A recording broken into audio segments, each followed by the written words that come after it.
What if you could change who you are in 6 weeks? Not your job, not your habits, your actual personality. The anxious part, the overthinking part, the parts of you that feel like they've been there forever. In early 2025, a man in his 30s decided to test this. He gave himself 42 days to become a different version of himself. What happened next will challenge everything you think about whether you're stuck with who you are. And here's why this matters. The same principles that worked for him are available to you right now. Let me tell you what he did.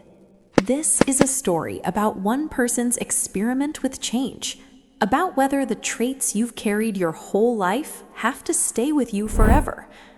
For years, most people believed personality was basically fixed by adulthood. You are who you are. Accept it. Move on. But what if that's not actually true? By the end of this video, you'll understand why personality might be more flexible than you think, what one person discovered when he deliberately tried to change, and what this could mean for the parts of yourself you wish were different. This isn't theory. This is one person's real experience. Let me show you what happened. Let's call him Marcus. 32 years old, works in tech, lives alone in a city apartment, and by his own description, constantly anxious. Not the dramatic kind, the quiet kind, the kind that just never stops humming in the background. Here's what a regular Tuesday looked like for Marcus. Wake up at 6:30, check phone, immediately start thinking about the 10 a.m. team meeting. Not excited thinking, worried thinking. What if they ask me something I don't know?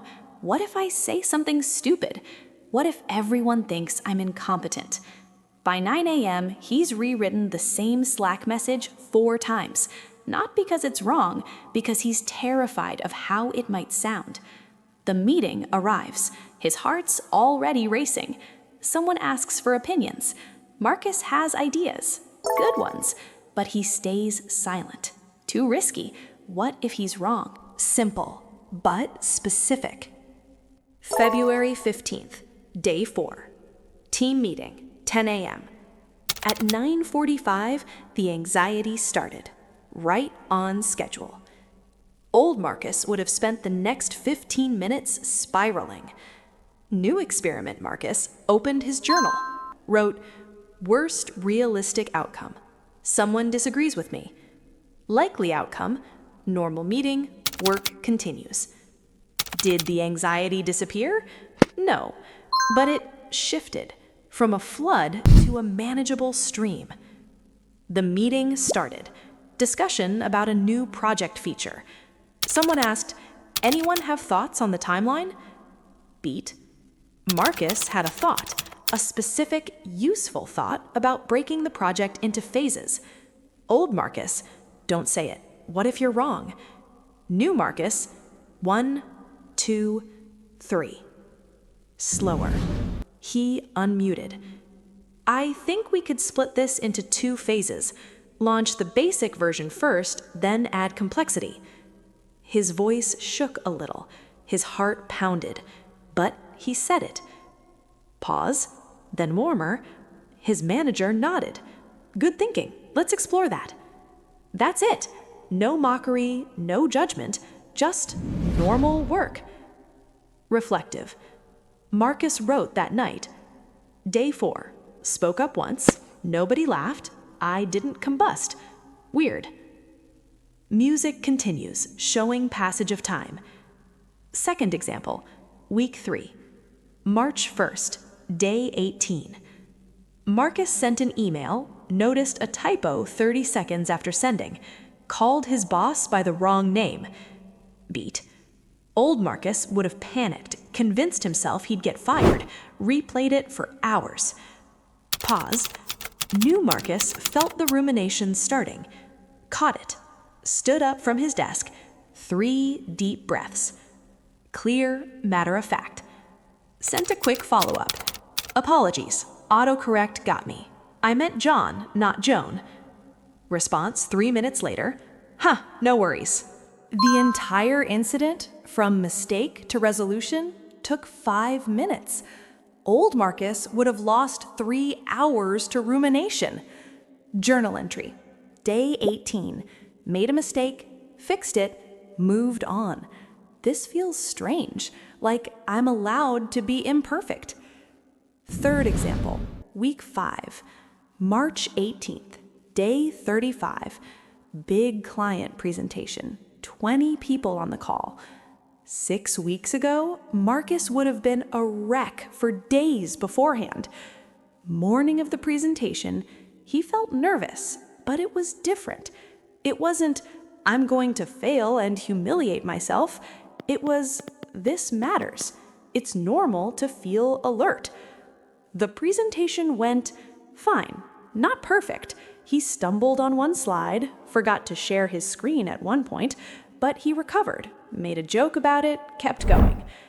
Afterward, instead of spending 2 hours replaying every awkward moment, he closed his laptop, went for a walk, grabbed lunch, moved on with his day. That evening, he looked back at his journal. February 12th, he wrote, "I am anxious. That's just who I am." March 18th, he wrote, "I still feel anxiety, but it doesn't run the show anymore." He hadn't become a different person. He was still introverted, still thoughtful, still careful. But the constant background hum of anxiety that had colored everything for years had turned down. March 25th, day 42, final journal entry. I don't know if I changed my personality or just changed what I do when I feel anxious. Maybe those are the same thing. Either way, I feel like I'm driving my life instead of being driven by my fears. That's enough. So, how did this actually work? Here's what Marcus discovered, and what anyone can understand about how personality actually works. Your personality isn't a fixed thing you're born with. It's a collection of patterns. Patterns of how you typically think in certain situations, how you typically feel, how you typically respond. Marcus's anxiety pattern looked like this. Trigger, meeting, thought, I'll mess up, feeling, anxiety, behavior, stay quiet, result, missed opportunity, more anxiety next time. Do that pattern 1,000 times and it becomes automatic. Your brain creates a pathway. The more you use it, the stronger it gets.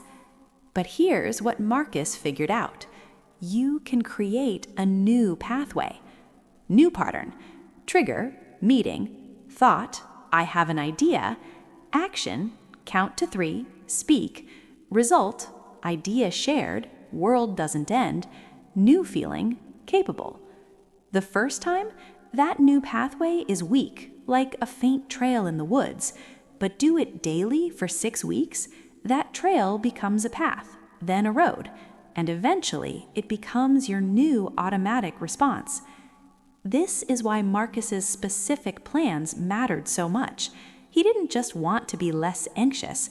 He practiced specific behaviors that contradicted his anxiety pattern. Instead of catastrophizing, he wrote realistic outcomes. Instead of staying quiet, he counted to 3 and spoke. Instead of ruminating, he stood up and moved. Over and over for 42 days. And his brain learned. That's not magic. That's just how brains work. They adapt to what you practice. Now, you're probably not trying to overhaul your entire personality, but is there one pattern you wish was different?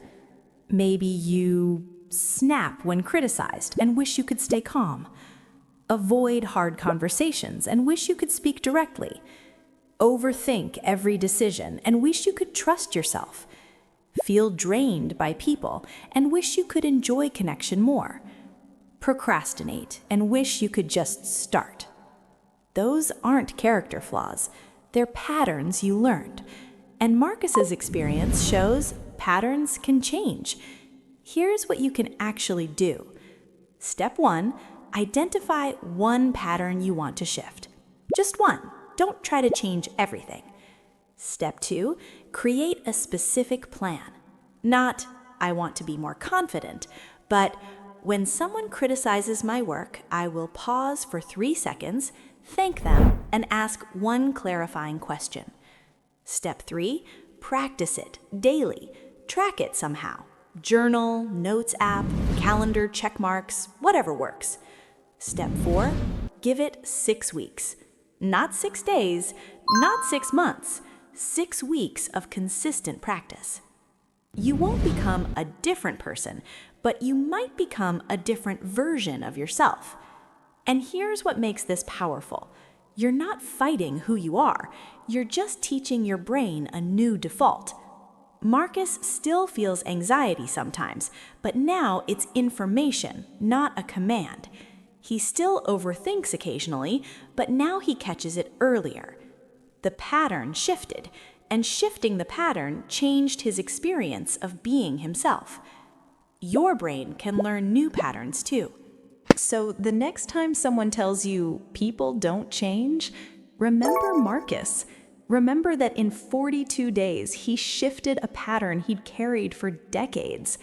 Not through willpower, through practice. If this changed how you think about yourself, hit that like button.